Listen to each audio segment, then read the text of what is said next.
already landed in NAIA, in Terminal 3. Pero ang sabi wala daw warrant. Pero nung pagdating dito, meron ng warrant at dinakip na kaagad. No? So,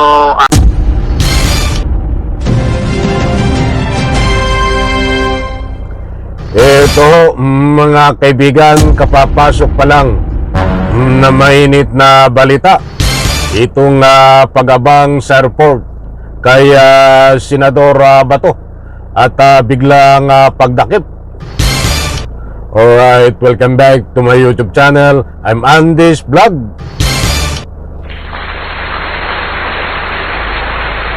Mga kaibigan, ito, latest update tungkol dito sa ilang buwan na nagtago sa iba't ibang panig sa loob ng imbornal. Itong si Senador Bato, dahil mayroon daw po siyang arrest warrant, mga kaibigan, na ibinunyag ni Ombudsman Remulla. Mayroon pong kapapasok lang na balita na ito'y ang pag-abang sa airport at biglang pagdakip ng mga kinaukulan. I-like muna natin ang video na ito. Kung nagustuhan nyo po, please subscribe my YouTube channel. Eto na. Sa wakas, mga kaibigan, matagal ko na pong sinasabi sa inyo. Kahit i-replay nyo ang aking mga vlog before. Pasensya na kayo sa audio ko, medyo namamalat. Excuse me. Kahit i-replay nyo ang mga vlog ko before, lagi kong nasasabi at pinapaliwanag sa inyo na itong pagdakip, paghuli kay Senador Bato ay ganun din ang mangyayari sa nangyari kay dating Presidente Digong. No. Marami ang nagsasabi sa akin na fake news daw at talagang walang arrest warrant itong si Digong noon. Kaunting balik tanaw. Dahil in relation, konektado po dito sa biglang pagdakip sa airport kay Senador Bato. Pinapaliwanag ko sa vlog noon na mayroong arrest warrant. Dahil nakakuha tayo ng impormasyon noon na talagang totoong may arrest warrant itong si Digong. Ayaw maniwala, kahit si Digong ayaw maniwala. Ang kampo ni Digong ayaw maniwala. Ang mga didiles at taga-suporta ni Digong ayaw maniwala. At lalo tigit ayaw din aminin ng ating pamahalaan na may arrest warrant talaga si Digong noon. Noong time na hinuli na ho si Digong, saka palang umamin na may arrest warrant na si Digong, inamin ng Malacanang, inamin ng ICC. Bakit ko po nasabihan in short? Ganito rin ho ang nangyari dito kay Senador Bato, mga kaibigan. Ipapaliwanag ko po at bibigyan ko po kayo ng resibo, katibayan na itong pagharang sa airport, pagbantay, at siyempre pag-abang at bigla ang pagdampot kay Senador Bato. Hindi po ito fake news, mga mahal kong taga-subaybay. Muli kong inuulit.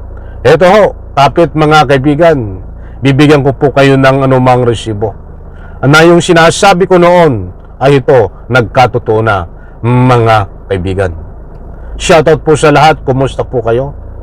Eto, huwag niyo pong kalitan. Panuorin, pakinggan ang ibabahagi ko po sa inyo. Nako, magugulat kayo, mga kaibigan. Pagbaba pala ng airport, inabangan, at diyan palang dadakipin, at yung pala ay mayroon ng arrest warrant. Hindi lang inaamin before. Hoy, hindi inaamin ang pamahalaan, hindi inaamin ng ICC na may arrest warrant. But sa puntong ito po mga kaibigan, ang katibayan. Nako, matindi ho. I do not have the necessary information to tell you that. So kung mali ang masabi ko, ay hindi na ako si Attorney Torion yan. But is he safe? Safe naman po siya, attorney, kahit yun lang po. That I cannot also say because I really have no communication with him since November of 2025. Oo. Paano po ba yung advice na ibinibigay nyo dito sa family member si Senator Bato? Kasi nga, ang dahilan, ang assumption po ng karamihan, kaya talagang hindi siya nagpapakita dahil nga dun sa umuugong na balita na posibleng maglabasan ng warrant ang ICC para sa kanya. Pero as of now, wala pa rin naman po yung warrant, attorney eh. Dun po ba sa huling ugnayan ninyo, ano po ba ang naging advice ninyo? Magparamdam siya, magpakita siya, paano po? Eto. Panoorin niyo po't pakinggan, mga mahal kong taga-subaybay. Na ang nangyari kay Digong noon ay ganito rin ang sasapitin nitong si Bato de la Rosa. Ito po, mga kaibigan, pakinggan, panoorin. Ganito po kasi ang sitwasyon. No? Just like the case of former President Rodrigo Duterte, ang sabi wala daw warrant. Pero nung pagdating dito, meron ng warrant at dinakip na kaagad. No? So the authorities were not so clear insofar as the existence of the warrant. It was only revealed when he already landed in NAIA in Terminal 3. If my memory serves me right, kasi nandun ako nung panahon na yun eh. So maybe I could just I could just speculate that the reason why si Senator Bato is making himself unavailable as of the moment is because of this reasonable fear na baka bigla na lang kung malaman na yung kanyang location, bigla na lang na i-announce na meron na siyang warrant at nakpin sa kaagad at hindi na naman i-follow yung nakasaad ng ating 1987 Constitution or at least yung under doon sa Rome Statute na idulog siya sa nearest competent judicial authority, that will be too late in the day na kung gagawin yon sa kanya. So that is, I call it an insuperable cause. Iyan, mga mahal kong taga-subaybay, napakaliwanag ho. Hindi ko na ulitin. Alam kong lubos nyo po nga naunawaan. Disclaimer lang ho, sa aking mga lalong-lalo na ito sa mga laging nagbibigay ng anumang komento at sa lahat po ng sulit natin na manonood dito sa aking maliit na YouTube channel. Hindi po tayo nagpapakalat ng anumang fake news dito. Unang-una, nasabi po natin dito sa ating tinatalakay na itong si Bato de la Rosa ay biglang ang pagdampot, pagdakip diyan sa airport at inabangan na katulad din ho ng nangyari diyan po kay dating Presidente Digong. Hindi ko na po isa-isahin kung bakit ko po natin nasabi yun dahil mayroon po tayong batayan. Hindi ko na po isa-isahin kung bakit nangyari yun. Alam ko, lubos nyo pong naunawaan. Ngayon ho, ay napakaliwanag naman ho. Hindi po inaamin ng ating gobyerno. Hindi inaamin ng ICC. At huwag tayong umasa na aminin ng ICC na talagang mayroon ng arrest warrant si Bato.